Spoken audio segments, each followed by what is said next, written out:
Hello everyone, welcome back to MalStorm Gaming. My name is Brian Garber, and today I'm going to be reviewing the Puzzle Dungeon Traps and Treasures expansion from Brian Garber's latest Kickstarter. So I've already done several videos about this expansion. So I've done an unboxing video when I received the Kickstarter shipment, and then I also did a playthrough video where I played through one of the characters and some of the new stuff from the expansion.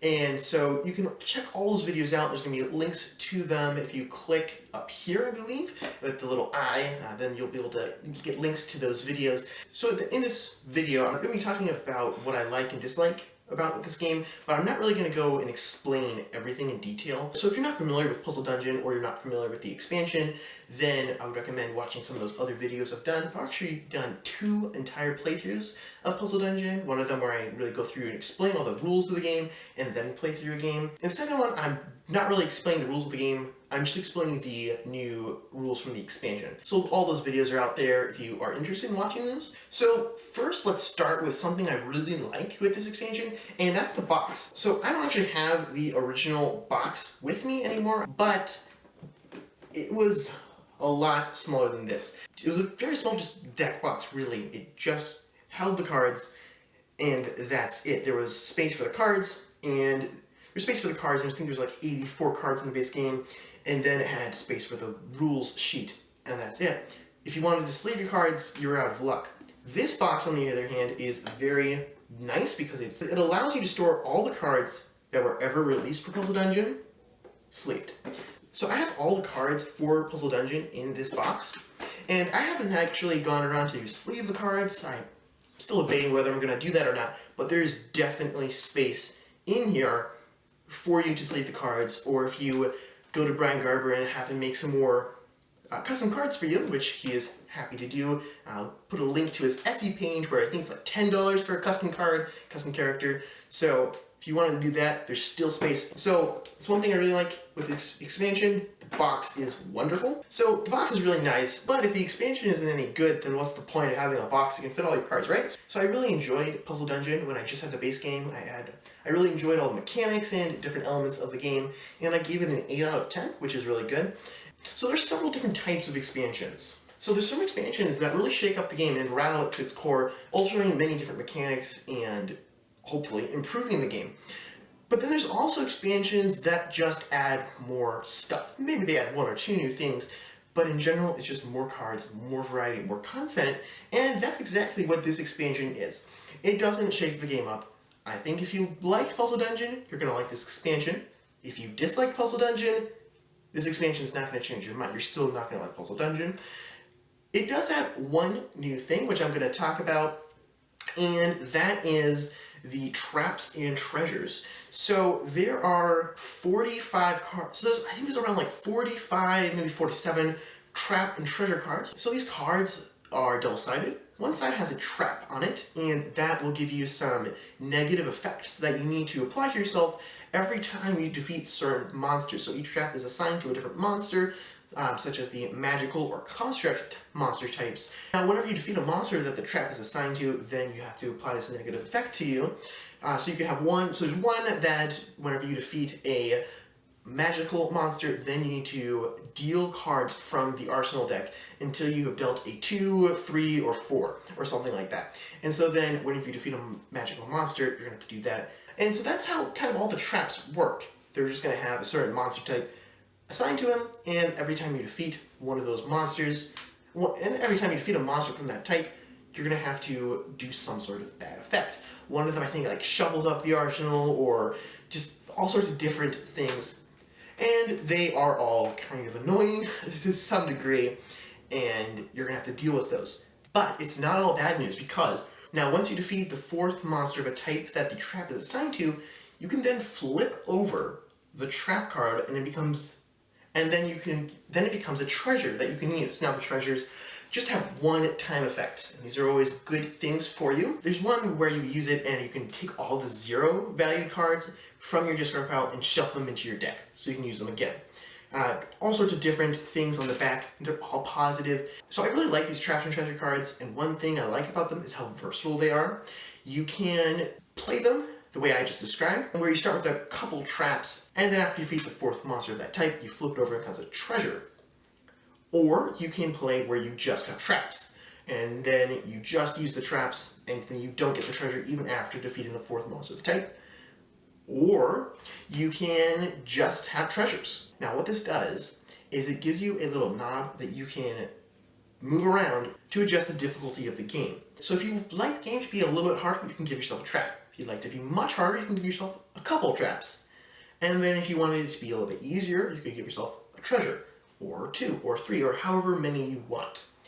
And so that's really nice because then you can adjust the difficulty. If you're having a hard time playing one character, it's very difficult, you keep losing, you can just give yourself a treasure or two. Or if you have a character that's maybe a custom character that Brian Garber made specifically for you, and you want to play that some more, after beating it a couple of times, maybe you want to throw in some traps to make it a little bit more difficult, to give yourself a challenge. And there's just so much freedom that you have with these traps and treasure cards that is just really nice to be able to customize your experience. And also like how it can breathe new life into older characters, maybe from the base game you've played over and over. You can just add a trap or two that would really change the game for that character and make it a fresh experience. And different traps work with different characters in different ways, which is also really interesting. So I really like the traps and treasure cards from this expansion. So that's really the only new thing with this expansion. The rest of it is just more of the same. So you have tons of new heroes, and I mean a ton. The base game, without any expansions, I think you have 32 heroes. Now they also do have the more difficult versions of them, so once you factor that into consideration, you probably have more like 50 or 60 heroes, whereas when you have all of the content for Puzzle Dungeon, you have over 400 heroes. And so that is just a huge amount of characters to try. And again, in general, unless there's some crazy card ability, you're only going to be using one hero per game. And so you're going to need to play this game at least 400 times in order to see all the characters, which is crazy. In addition to that, you also have several new decks of monsters. So the base game had one monster deck that had 20 different monsters in it, and you're going to use those monsters every single time you play.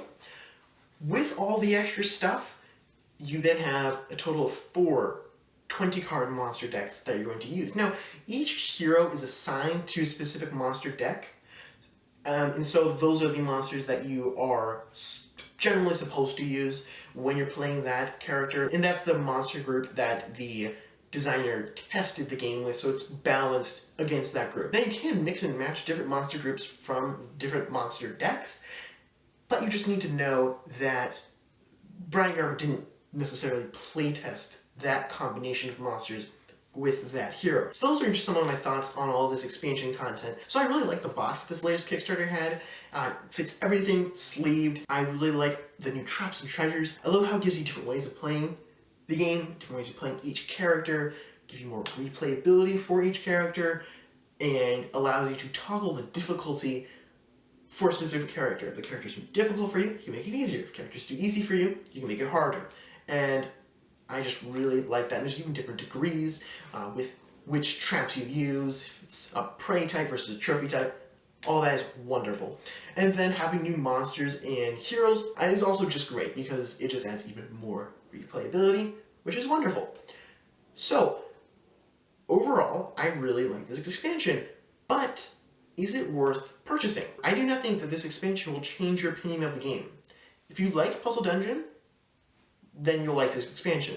If you dislike Puzzle Dungeon, you're going to dislike the expansion. It's not going to change your opinion on it. Now, if you do like Puzzle Dungeon, does it make sense to pick up the expansion?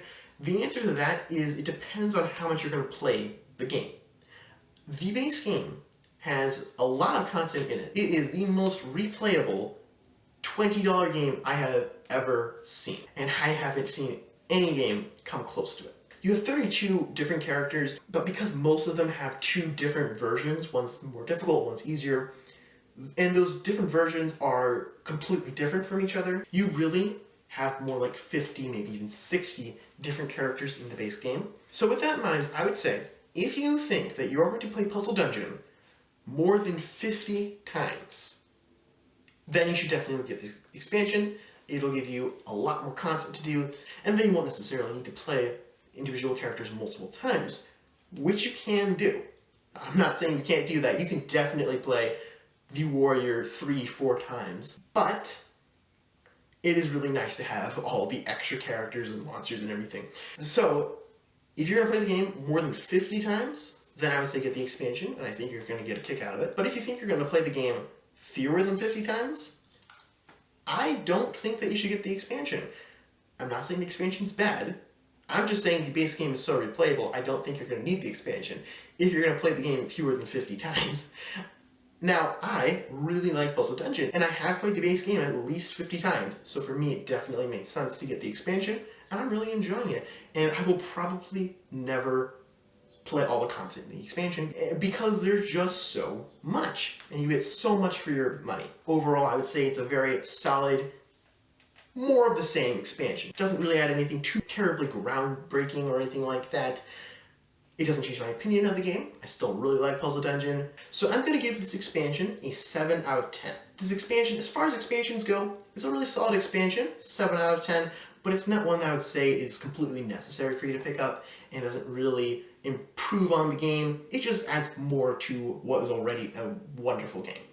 So I hope this video was helpful to you and you determine whether or not it'd be worth it to pick up this expansion. If you enjoyed this video, please like it and go ahead and subscribe to MalStorm Game to see more content just like this. And until next time, I hope you all have a great day. Happy gaming.